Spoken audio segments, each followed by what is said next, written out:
दोस्तों को प्यार भरा नमस्कार।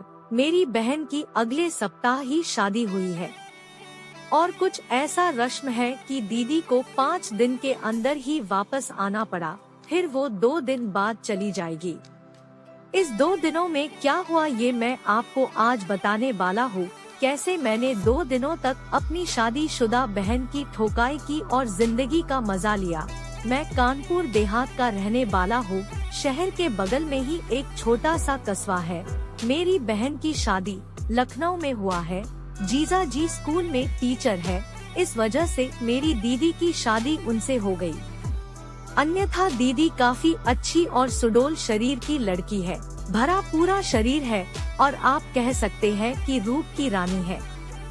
नाम है राशि और मेरा नाम कमल। मेरी दीदी 22 साल की है और मैं 21 साल का हूँ। अब आगे की कहानी विस्तार से सुनाता हूँ। मैं अपने दीदी को पहले से ही लाइक करता था और कई बार मैंने उनके जिस्म को सहलाया और संतरे भी दबाया। ये सब बात हो सकता है कि दीदी को लगता था कि ये सब गलती से हो गया होगा, पर आज मैं आपसे कह रहा हूँ, मैं जानकर इस तरह की कमीनापंदी करता था क्योंकि मैं अपनी बहन को पेलना चाहता था, पर वो साली पेलवाने को तैयार ही नहीं होती थी। मैं बस हाथ गाड़ी चलाकर ही काम चला लेता था, पर आज मेरा सपना हकीकत में बदल गया। आज ही मेरी दीदी ससुराल से वापस आई थी। जैसा कि मैंने कहा, अगले सप्ताह ही मेरी बहन की शादी हुई थी, पर रस्म के चलते ही उसे 5 दिन में वापस आना पड़ा। उस दिन मेरे गांव का ट्रांसफार्मर खराब हो गया था, इस वजह से लाइट नहीं थी। ज्यादा गर्मी होने की वजह से मैं छत पर खाना खा के लेटा हुआ मोबाइल से गाने सुन रहा था और उसी दिन माँ और पापा दोनों बनारस पूजा करने गए थे क्योंकि उनका मन्नत था। घर में मैं और मेरी बहन थी। कुछ देर बाद मेरी बहन छत पे आई। उसकी पायल की आवाज सुनकर मैंने कहा, दीदी आप भी छत पर ही सोओगे क्या? दीदी बोली, हाँ कमल, नीचे बहुत ही गर्मी है। दीदी काफी अच्छा डिओड्रेंट लगाई हुई थी और उनका चेहरा काफी खिला खिला लग रहा था, जैसे नई नवेली दुल्हन का लगता है। लाल लाल सूट में काफी सेक्सी लग रही थी। वो आकर मेरे बेड पर ही बैठ गई। फिर मैंने पूछा, दीदी क्या हाल है, कैसे लगे जीजाजी और आपका ससुराल? सुनते हैं काफी पैसे वाला है, घर में किसी चीज की कमी नहीं है। वो चुप हो गई। मैंने पूछा, क्या बात है दीदी, आप कुछ बोल नहीं रहे हो, सब ठीक ठाक है ना? दीदी सिसकने लगी। मैं लेटा था, उठकर बैठ गया। दीदी और रोने लगी। मैंने हाथ पकड़ लिया। छत पर अंधेरा था और मैंने कहा, मैं आपका भाई और दोस्त दोनों हूँ। अगर कोई प्रॉब्लम है तो मुझे बताओ, मैं इसका समाधान करने की कोशिश करूँगा।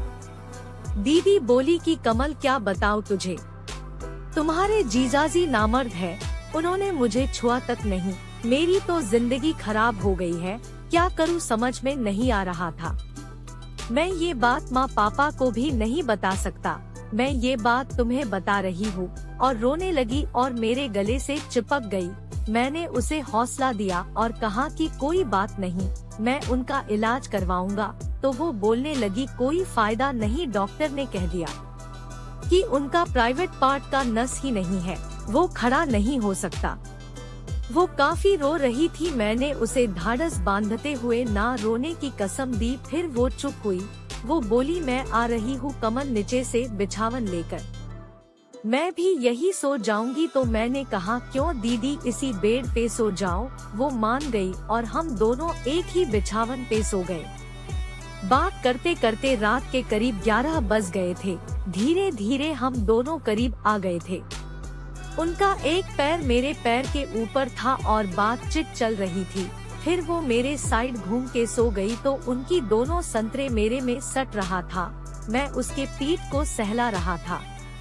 उसके संतरे का आकार और उभार को मैं महसूस कर रहा था। मैं उनके गदराए पीठ को सहलाते हुए मैं बात कर रहा था। तभी वो बोली, कमल क्या मैं एक बात कह सकती हूँ? अगर तुम मेरी कसम खाओ कि किसी से शेयर नहीं करोगे। मैंने कहा, नहीं दीदी बोलो, मैं तुम्हारी कसम खाता हूँ, ये राज राज ही रहेगा।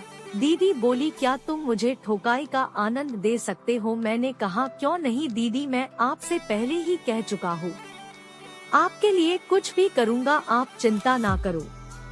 मैंने उनको किस करना शुरू किया, वो भी मुझे चूमने लगी। फिर वो मेरे लुंगी के अंदर हाथ डालकर मेरा औजार पकड़ ली और सोटने लगी। फिर मैंने दीदी के कपड़े उतार दिए। वो बोलने लगी, पेल दे कमल, मुझे अच्छे से पेल दे, मैं तुम्हारी ही होकर रह जाऊंगी, शादीशुदा होकर भी कुंवारी हूँ, अभी तक मेरा सील नहीं टूटा है, तू तोड़ दे, मैं पेल जाना चाहती हूँ। और वो मुझे कस के पकड़ ली और बोलने लगी, जो करना है कर लो, मैं नहीं रोकूंगी। मैंने दीदी के गुफा को चाटने लगा। वो मदहोश होने लगी और उनके कान का डिओड्रेंट की खुशबू मुझे मदहोश कर रही थी। मैंने फिर उनके संतरे को दबाने लगा और फिर दान से दबाने लगा। वो बोलने लगी, फाड़ दे मेरी गुफा को, मुझे कुंवारी से औरत बना दो, तुम ही मेरा रात रंगीन कर दो। फिर मैंने अपना औजार निकाल के दीदी के गुफा के ऊपर रख दिया। दीदी कहने लगी, ठोको मुझे। मेरा औजार उनके गुफा को सलाम कर रहा था। मैंने अपने औजार पे थोड़ा थूक लगाया और कस के धक्का मारा तो मेरा औजार का सुपारी ही अंदर गया। मेरी दीदी चीख उठी और कहने लगी, निकालो निकालो। मैंने बिना देर किए दूसरा धक्का लगाया। वो छटपटा गई और सिसकियां लेने लगी और आंख में आंसू आ गई। मेरा औजार करीब 4 इंच अंदर चला गया था। वो कहने लगी, निकालो, मैं मर जाऊंगी, मेरे से दर्द बर्दाश्त नहीं हो रहा है, तुम्हारा औजार बहुत बड़ा है, मैं सह नहीं पाऊंगी। फिर मैंने हल्का हल्का अंदर बाहर करने लगा। तब उनका थोड़ा दर्द कम हुआ और वो भी सहयोग करने लगी और करीब 5 मिनट के बाद वो काफी गर्म और वाइल्ड हो गई। वो अपना कमर उठा उठा के मजे से ठोकवाने लगी और कह रही थी, डाल कस के डाल, और अपना मटका उठा उठा के पूरा का पूरा औजार अपने गुफा में समा रही थी। आखिरकार मेरा मलाई उनकी गुफा में समा गया और वो भी शांत हो गई और मैं भी अचेत होकर लेट गया। फिर करीब 10 मिनट बाद वो उठी और कपड़े पहनते हुए बोली, कमल, बिछावन पे खून लगा हुआ है, सुबह ही मैं इसे धो दूंगी। मैं डर गया। खून? वो बोली, पगला, डरने की बात नहीं है, मेरा सील टूटा है ना, इस वजह से खून निकला है।